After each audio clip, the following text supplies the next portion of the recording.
Hi, my name is Rob Kembach. I'm product manager for System Platform.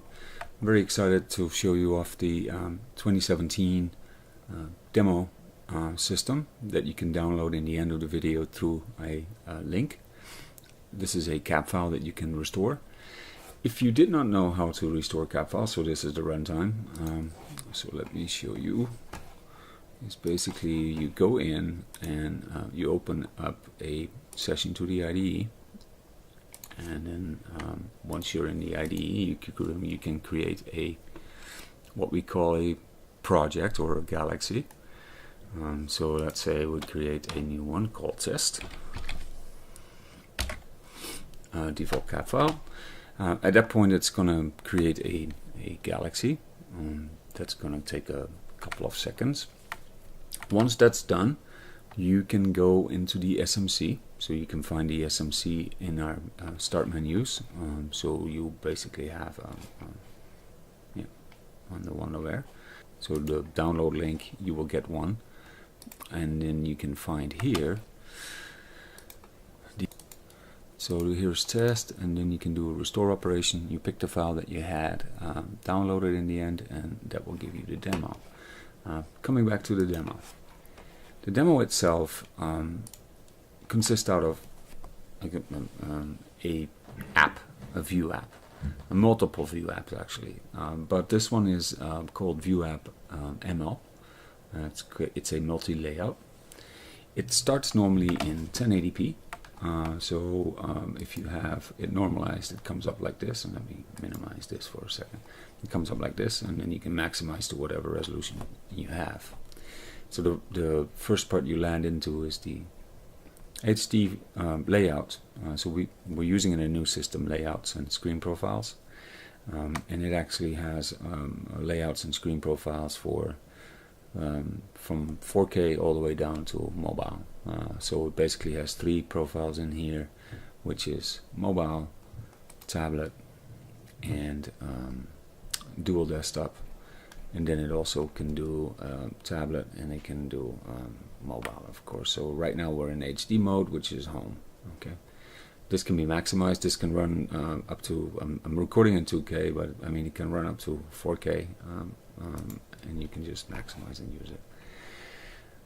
So with this particular application, the first section is general demos. And general demos basically will show you a couple of things here. When you get to that, this is the area to explore if you're on a multi-touch device. Drag and drop operations, slide and tab for security purposes, slide. There are button sliders in here, subpoint sliders, keyboards if you want to bring up keyboards. So this is the resizable keyboard that comes with the system, right? So there's a numpad with the system, which is basically that, and that's resizable as well. So if you're on a device, you can do that. You have direct inputs. So if you hit the title bar, the keyboard, you bring up the OS keyboard, which is in this case just the Windows 10 keyboard, but this also has language. So if you want to have language recognition and spelling correction, then use the OS keyboard. The OS keyboard, then we have things like secured write, of course, and in here all the features that you can show. Then gestures. So the gestures that are supported are one finger element operations for things like swipe left, swipe down, and all that. We have finger pane operations, which are these, and then there are multi finger operations like three fingers up, left, right, to make sliding panes come in. So everything that is possible with gestures is also possible by keyboard and mouse. So if I want to bring in a sliding pane, you see a little lid here, I can bring it in. I can bring in the menu for navigation. If I want to have the sliding pane on top, I can bring it in. This is View App Attribute settings, and here I can bring in the login screen and some alarm information for this specific area in the plant. Or I can do things like SCADA playback, right? So those are the sliding pane menus that you can bring in by mouse operations. You can also navigate by mouse operations. So let's go to the first graphic, AA graphics. This section really shows you all the Orchestra graphics that are in the system. These Orchestra graphics, of course, you're all very familiar with, and if you're not, they're in the graphic toolbox in the IDE. But we just plug them here all on screens, so you can take a look at them. You can interact with all of them, change their set points, turn them on or off, and then you can go through all of them. So when I set navigation, if you're on a multi-touch device, you just swipe. If you are on, because this is a single asset right now, we're on an asset called AA graphics, which is a object in the galaxy. This represents exactly your object model in the galaxy. That's how navigation works. We'll come back later in more detailed sessions of how you can make navigation work. So you're on an asset, and within the asset I have 10 more graphics, which is indicated here on that lid, and I can swipe through these graphics. So I can go through all these graphics and basically explore what we have built into the system on symbols that come out of the box that you can use for your automation projects. So these are the flashy, glossy ones that are still in use with a lot of our customers. And they work in InTouch OMI, of course, without any exception. So I'm going to go through all these and show you these. Then the next one is really more around asset demos. So one thing that is in this CAD file is a section within the IDE. As you remember, in 2014 and 2014 R2, we published something that we called the Situational Awareness Library. Those were symbols, right? In this release, 2017, with InTouch OMI, and InTouch, of course, don't forget that, but both work seamlessly with this system. But with the new visualization InTouch OMI, we have a couple of new features introduced that relate to faceplates, for example, and relate to objects, object wizards. So with object wizards, you can build very powerful instances of objects. We give you a library out of the box. So the library that comes out of the box with this system, if we take a quick look at that, when you open this CAD file in the IDE, you will see my templates, and within assets you have base assets. Then you have an asset library, and that asset library has things like equipment, agitator, compressor, conveyor belt, van, pump, all those things. Instruments, analyzer, level PID, level AI, pressure PID, and then valve assets, things like two-way valves, three-way valves, four-way valves. Not only do we give you the objects out of the box with the wizard configuration, with, for example, the valves here, they have about 3 million options, because those are our SA graphics combined with objects that result in about 3 million options that can be configured. So there's no need for you to program them. You can use and instantiate these instances and use them in your projects. Now they come with a lot of things already integrated into the OMI, so you don't have to, when you create an instance of one of these objects, you can choose something very simple like a conveyor belt. And this conveyor belt doesn't have start-stop, it's very simple, it's just visualization on-off. But if I enable all the options on the conveyor belt, like on the right, and these are examples of each instantiation, if I show you the one on the right, it basically says, oh, well, I can turn this thing on and off. I can put it in manual, hand and manual, auto manual. But I also have an advanced tab where I can see the feedback of the motor current and the actual motor current. I also have a tab for the VSD, so to see the command that's going to go to the frequency drive and the output of the controller. So those things, these symbols go from very they go from very easy to very complex, right? So, but the I/O that comes with them also varies because of the object wizards. So they're completely morphable into anything that you want. The second one is interesting is the instruments. So one thing that we added to the demo, or not the demo, when you create a system, every system has a simulation server in it. We actually have in all systems a DAS server that comes out of the box that does simulation. So the new OI servers that were introduced, and you can find videos on this site about the OI servers. But there is one by default deployed, which is a PLC that basically has by default returns proper values to all of the system. So how this is done is very easy. It's an override in the IO assignment table. You just type in whatever address you want here, and it's fictional. You can choose any address at once, but a B is a Boolean, and then there are also for PID loops there are simulations you can type in. But to come to the end is that with this particular faceplate here, if I selected the PID flow, I now not only have a graphical indication, I have a faceplate to interact with it, and I can change things like set point. So if I go in here and change the set point to 40,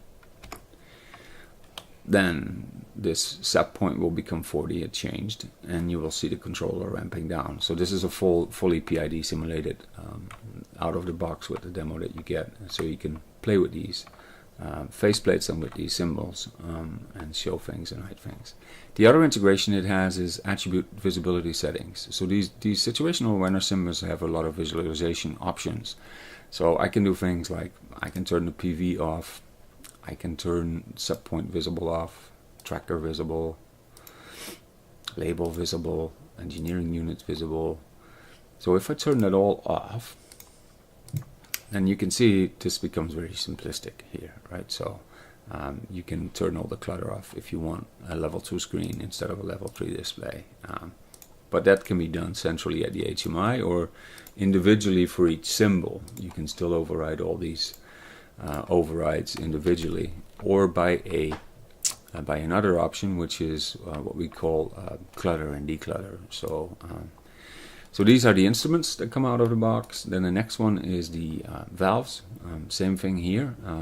You have a faceplate for every type of valve. So if I choose the 4-way valve, I have a 4-way operated valve, or I can choose an analog one here. Whatever you choose, there is a faceplate for them automatically. There is no work for you to be done here to create those. So these valves and instruments you can use in your projects. Then the next one really is SA demo. So this section talks more about all the situational awareness graphics, and we have had videos of this before when we released the symbols. So they were in 2014 R2, and you can go through these and load them and take a look what we mean with situational awareness, what is best practice, what type of meters do we have. So you see all the meters like I had in the screen before for the assets. You have all the meters in here. You have a PNID example of situational awareness if you want to have it. So here basically very brief examples of things like dashboard displays, level 1 displays, level 2 displays, and level 3 displays. One would be more like a typical line overview or unit overview. 2 would be more like, or 1 is more like an area, 2 is more like a unit, and or within the area, and then 3 is more like deeper down, typical PNID type of overviews. But you have all these type of graphics that you can use, and that we did, and we talked about those in our thing. The new thing that you can do here is actually a really cool feature. You can use things like historical playback. So I can switch historical playback on. And at that point, the live system disconnects from the runtime system. So now I'm actually completely simulated. So I can go in here and I can play this back. And I can also change the playback speed. All right. So this is actually a complete demo around historical playback and the features that it brings to you. If you want to put specific dates and times in, you can put it in. It will play back any graphic. So if you're on a multi-screen system and you have 3 of these screens up with one view app, then you can play that situation back over all 3 monitors at the same time when you put it in historical playback mode. Everything else also works. So if I just go to another graphic, then it's playing back this graphic. The rule is that everything that you want to see historically playback, that it basically is historized in the historian. Because if it isn't, then we have no way of playing back the data, right? This indicates to a customer or a operator that you are in playback mode, because if you're not in a higher speed, it might look like you are looking at a live process. So to help people not getting confused that they're in actually historical mode, we have that red bar up there. Switching it off, you switch it off, and now you're back in runtime. So that's historical playback, really powerful feature within 2017 and available in the demo. The other part of the demo is, and I'm seeing is a winery. There are two sections to the winery. One is the infamous or famous, in the mixing you will find the infamous or famous reactor demo. The reactor demo is here. In this case there are 4. This one is reworked and uses the SA styles. The thing that you can do here is you can demonstrate or look at how we did clutter declutter. So if I switch all these things off and I go back to this graphic, then basically if I zoom in, all right, if I start zooming in, I get details.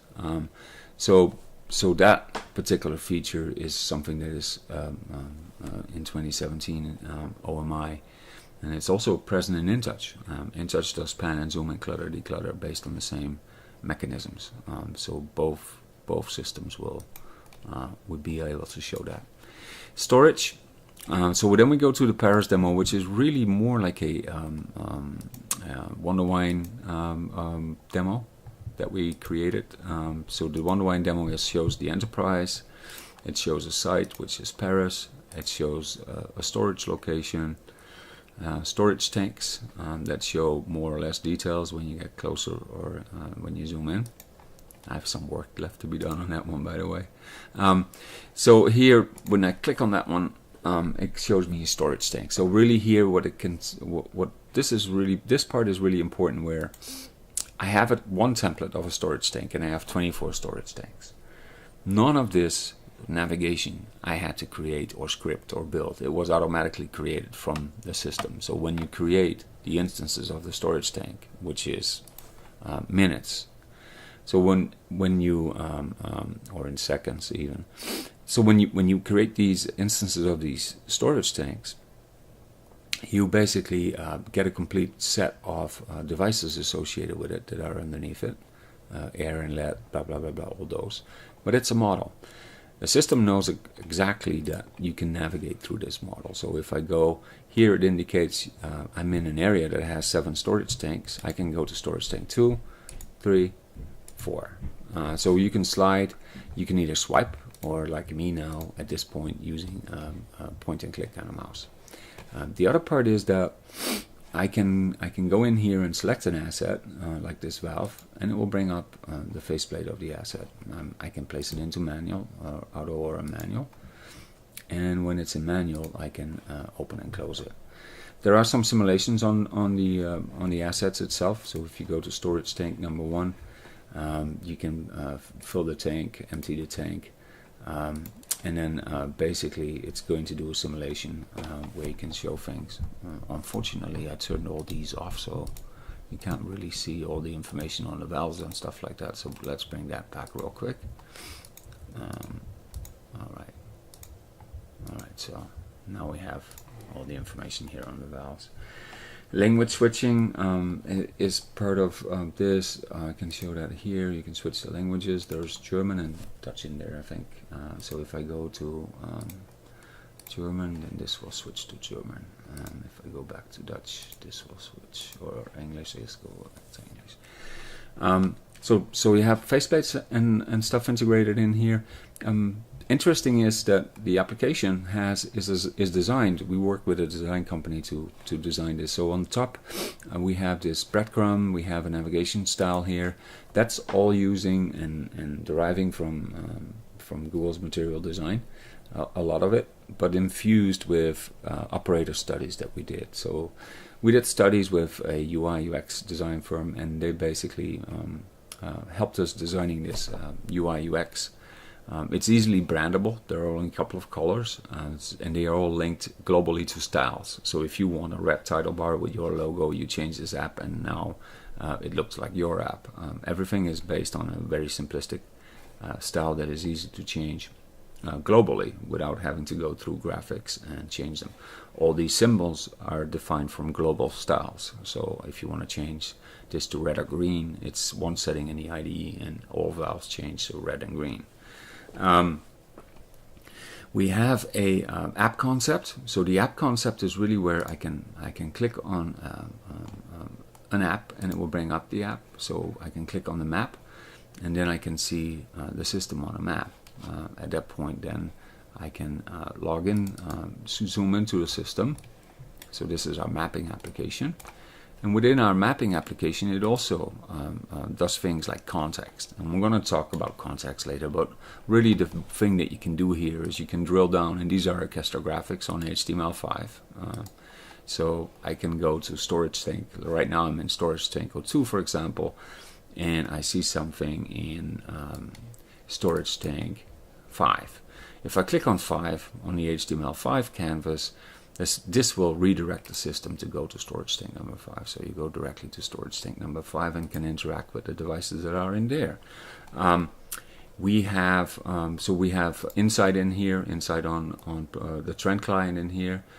We have other apps like Insight in here that you can bring up. It does single sign-on, so it will actually allow you to do single sign-on and bring up Insight. So Insight is of course a HTML5 web portal that's using our single sign-on services.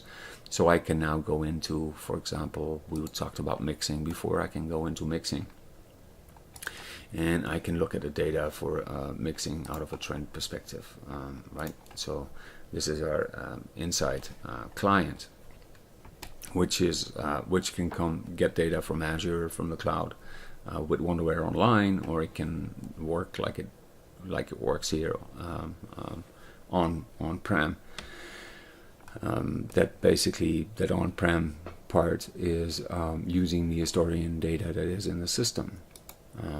The really strong feature here is the contextualization that you don't have to program, and you can see examples of that here. Where I say I want to go to a trend, then it looks at the storage tank automatically and sees that there are 3 variables in the storage tank, which is basically a pressure, a level, and a temperature.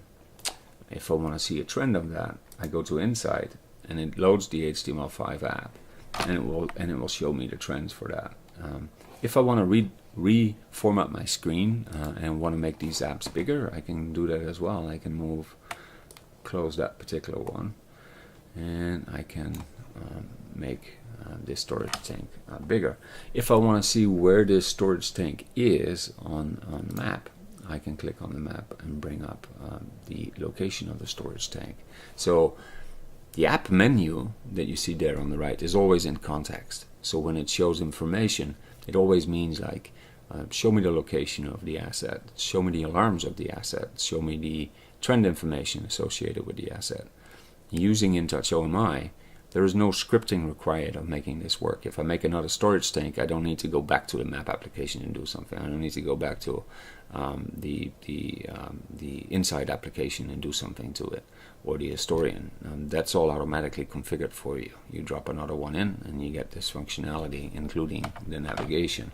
And that's really what this demo is about, showing the ease of how these applications are built and how powerful they are in that aspect. I'm going to show you quickly, maybe spin up another instance here, and then show you some of the screen things that I can do. So you can have multiple instances running if you want to play with this, so it shows our website when it boots. What it can do is that if I switch to, for example, tablet, then it goes to a smaller form factor. Right, so this is tablet, and this can also be resized. So if you bring this up in a tablet, I have my profile set to normal, and then they come always up in the resolution that they were designed for. You can also set them to maximize, so they will always maximize to the maximum real estate of the screen available. In this case, I have set them to normal, so you can, on a desktop, you can demonstrate these type of features. That's why. This is very powerful because our layout systems are very flexible, right? So within a layout system, you want to define things that are static and do not resize upon resizing of the application. And these are things like title bars, menu bars, slide-in menus, and things like that. Those you don't want to change when you change form factor. The orchestral graphics are vector-based. It doesn't matter. They re-render anyway, anyhow, and you can zoom in if you want to see more or less information, right? So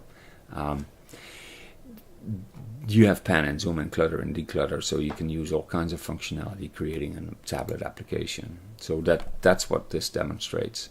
We also have a phone application here, so you can play around with the phone. The phone typically would use something more, let's say, powerful. It can do the desktop can do that too, but the phone can do like a let me close this app off for a minute here, because that one is, yeah, all right. So because otherwise we have something in the background all the time, and that's not that handy. All right, give me a second. Okay, so the phone really, like, yeah, you can show a custom graphic on here, but really the usefulness of the phone is more of a list type of view. So I can click on this list view, and then I get a symbol list of all the tanks, and I can see what the pressures are in the tanks and stuff like that, temperatures. If I want to see the alarms in a list, it will show me the alarm states of all the things. And if I want to go to that specific area, I can click on that, and it will take me to that area. Or I basically go back to my tank overview here, and if I want to go to storage tank 1, I just can click on it, and it takes me to storage tank 1. Here I can still interact with faceplates, right? So if I can still set something to manual, just like I could before, if I'm logged in. And then basically after you log in, you can do operations like you did before. So let's switch back to desktop. So that's all built in. Dual desktop is built in as well. Then it runs 2. Our screen profiles and view apps support up to 50 monitors and up to 4K resolution. So this is, I'm recording this all in 2K, of course, in this case, because a lot of people might not have 4K, and I don't want to exclude half of the world of not being able to see anything. So here in the IDE, you get a bunch of stuff, and let me close these panes, the IO assignment panes here. You get a toolbox. This is what you get with default, is what you get with the default Galaxy. My templates is what you get with the demo. In the graphic toolbox, same thing. Default content is all the stuff that we ship out of the box, and my content is basically the content that is associated with the demo. So if you want to take pieces out and use in your projects, you can. There are different view apps on here, and this is where I'm going to close off in a second too, because I'm running a long time, and I'm sure that you guys have all something to do today. So InTouch, or My Control Room, is a 3-monitor application. Desktop HD is a single HD. Multi-layout is the one that we just looked at. I have a phone one. We have a tablet one. This is the default view app that comes with the system, which doesn't have all the demo stuff in it. It's stripped out. And then there's a simple and a simplest view app example that shows how the navigation works, because these are fairly complex ones that we have built, and then these are more simple ones where you can open them up and see and try to get a better understanding of how we build these applications. And then there is the dual desktop one. So there are a bunch of view apps that you get out of the box. There is a bunch of layouts and screen profiles that are there to build applications. And if you want to use those in your project, feel free to use them. Same here with all the screen profiles that are in this system. Faceplates and assets, if you want to export just the assets and use them in your projects, feel free to use them. There are some of the applications that will come online in a later stage. So after you have deployed an application like this, you can click here in the application manager on the folder. There is a from the controls that are in this system, and I'm going to close with that. From the controls that are within this system, they will be, a lot of them are in a testing phase, and that's why this is a demo app. So the applications here, you will find InTouch All My Apps. These are the ones that we officially ship, and then these are the ones that I delivered with this demo that are not completely official yet, but are in beta. So this list, and you can also see that in the folder here, and I have to provide you this information, so for yourself you can check later. If this is the View App directory, so the View App directory has everything in it. It's a self-containing View application, and then within this you have these controls, and you can select one. And there's a version info.txt. So within here you can see who wrote it and if it was QA'd or not. Right. So title bar, for example, has QA status no, and it was published 6/11. I will issue you updates, and we'll have new files going forward. So this is not the last DemoCAD file that you get. This is one of them, and this one will be posted at the end of this video. That particular link, I will replace the content at some point with a new one. So we'll just keep on giving you rolling updates, or I just give you probably a address where you can go to and fetch the latest. All right. Thank you very much for looking into this. And this is, I know it's a half an hour of your time, but I would have. I don't think I can do it any faster with all the stuff that is in here, but I try to. If you have any specific questions, feel free to email me, rob.kambach@schneiderelectric.com or at wonderware.com. Both work. You can drop me a line, ask me a question. If you have any recommendations, I will be more than willing to listen to that and get your input. And thank you very much for attending this video, and there will be more shortly about all the individual features. Thank you.